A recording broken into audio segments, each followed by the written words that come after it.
The room was full of people, but somehow I still felt alone.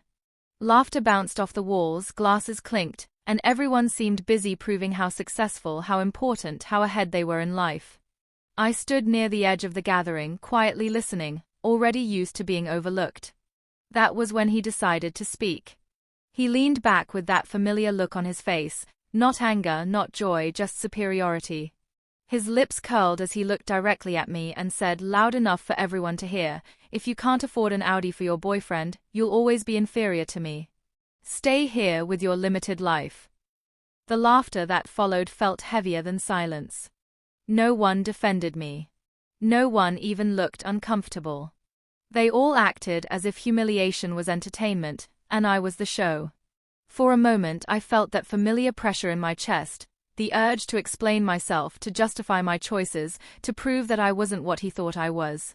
I could have reminded him of everything I had done quietly, the sacrifices I made without announcing them, the nights I worked while others slept comfortably. But I didn't. Instead, I stood up. Every sound in the room softened as chairs scraped slightly against the floor. I grabbed my hand to steady myself, looked at him calmly, and said only 2 words, "You're right." That confused them more than anger ever could. Without another glance, I walked out. No tears. No argument. Just the sound of the door closing behind me, clean, final, controlled.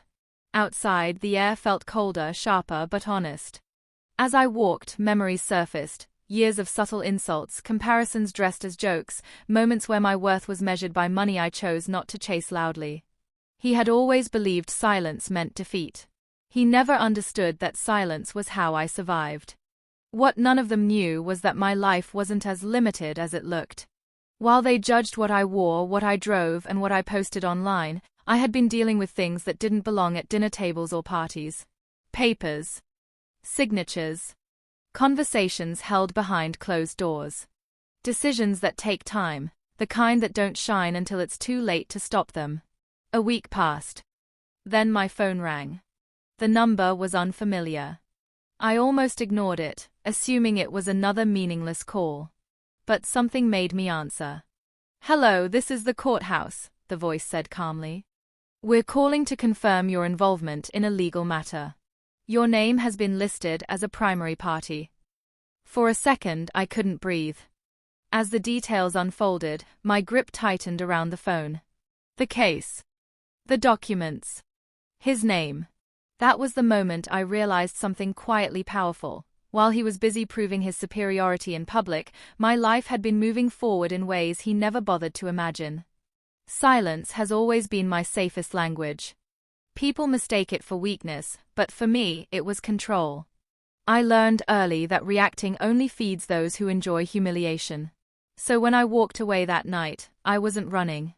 I was choosing myself. In the days that followed, his words replayed in my mind, inferior, limited life. They weren't new. He had used different versions of the same insult for years, always wrapped in jokes, always disguised as honesty. I let it happen because at the time, I believed peace was worth more than pride. What he never understood was that my life was built quietly on purpose. I didn't measure success by cars or applause. I measured it by stability, by options, by the ability to walk away without begging. While he spent money to be seen, I invested time to be prepared. I worked behind the scenes, handling matters that required patience and precision. No photos. No praise. Just progress. The courthouse call changed the rhythm of my days. At first, it felt unreal, my name spoken with formality, my involvement requested with respect. They didn't call me because I was a victim. They called me because I mattered. There were documents connected to his business, agreements he barely remembered signing, responsibilities he assumed would never circle back. At the time, I had been convenient to involve. Quiet people are often trusted because they don't talk. What he forgot was that trust cuts both ways. I sat alone reading through copies of papers I hadn't looked at in years. Every signature carried weight now. Every clause held consequences. I realized how carelessly he had treated the very people who held power over his future. Emotionally, I struggled. This wasn't revenge I had planned. I never imagined being in a position where my words could change the direction of his life. A part of me wanted to step back, to stay invisible, to avoid conflict like I always had. But another part of me, the part that stood up that night and walked away, refused to shrink again. I remembered the laughter in that room. The way no one questioned his cruelty. The way silence was expected from me, as if dignity was something I wasn't allowed to claim. When the courthouse asked if I would appear in person, I said yes. Not because I wanted to hurt him. Because for the first time, staying silent would mean betraying myself. And I was done doing that. Walking into the courthouse felt different from what I expected. I had imagined fear, hesitation, maybe even regret. Instead, there was a strange calm in my chest, the kind that comes when you finally stop running from something you were always meant to face. The building was quiet, almost cold, but not unwelcoming. My footsteps echoed as I moved forward, each one steady, intentional. When I entered the courtroom, I saw him. He was sitting confidently at first, dressed the way he always dressed, polished, expensive, untouchable. For a brief second, his eyes met mine. The smirk appeared automatically, as if this were just another place where he believed he belonged above everyone else. That expression didn't last long. As the proceedings began, the room shifted. Papers were passed. Names were read aloud. His posture stiffened when he realized this wasn't a misunderstanding or a delay that money could fix. This was real. And it was happening in front of witnesses who didn't care about his status. When my name was called, I stood up slowly.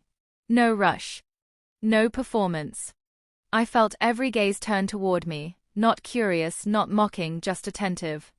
For the first time, people weren't looking at me as background noise. I spoke clearly. Calmly. I answered only what was asked. I didn't exaggerate, didn't accuse, didn't seek sympathy. The truth didn't need decoration. Each sentence landed heavier than any insult ever could. Across the room, he avoided my eyes. His confidence cracked in small ways, restless hands, shallow breaths, a jaw clenched too tightly. The same man who once declared me inferior now looked like someone realizing control was slipping through his fingers. Evidence followed. Contracts he hadn't read carefully. Decisions he assumed would never return to him. Patterns that revealed how his success was built more on arrogance than intelligence. The room stayed silent, not because it was dramatic, but because it was undeniable. I remembered his voice from that night. Stay here with your limited life. Standing there, I understood how wrong he had been. My life wasn't limited. It was disciplined. It was patient. It was prepared. When the judge spoke, the shift was final. Authority moved away from him in a way that couldn't be argued with or laughed off. No one applauded. No one celebrated. Justice rarely looks like triumph, it looks like balance being restored. As the session ended, he finally looked at me. There was no anger in his eyes this time. Just disbelief. I didn't return the look. I gathered my things, walked out of the courtroom, and stepped into the daylight. The air felt lighter, not because I had won, but because I no longer carried the weight of being underestimated. For the first time, the silence around me wasn't forced. It was earned. The days after the courthouse passed quietly, almost too quietly. There were no dramatic headlines, no public apologies, no sudden sympathy from the people who once laughed. What changed instead was subtler. The tone of conversations, the way certain names stopped being mentioned, the way confidence evaporated when it had nothing left to stand on. People who once avoided eye contact now watched me carefully. Not with admiration, but with uncertainty. They didn't know where to place me anymore, and that unsettled them more than anger ever could. He disappeared from the spaces where he used to dominate. The same gatherings, the same loud confidence, the same careless cruelty, all gone. When his name came up, it was spoken softly, cautiously, as if saying it too loudly might remind everyone how fragile appearances really are.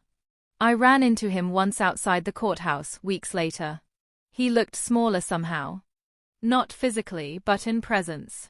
The expensive clothes were still there, but they no longer carried authority. For a moment it felt like he wanted to say something, an explanation, maybe an apology, maybe another attempt at control. I spoke first. "Thank you," I said. The word caught him off guard.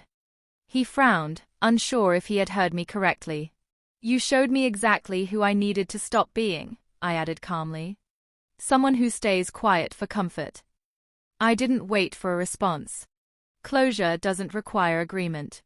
Walking away that time felt different. Lighter. Permanent.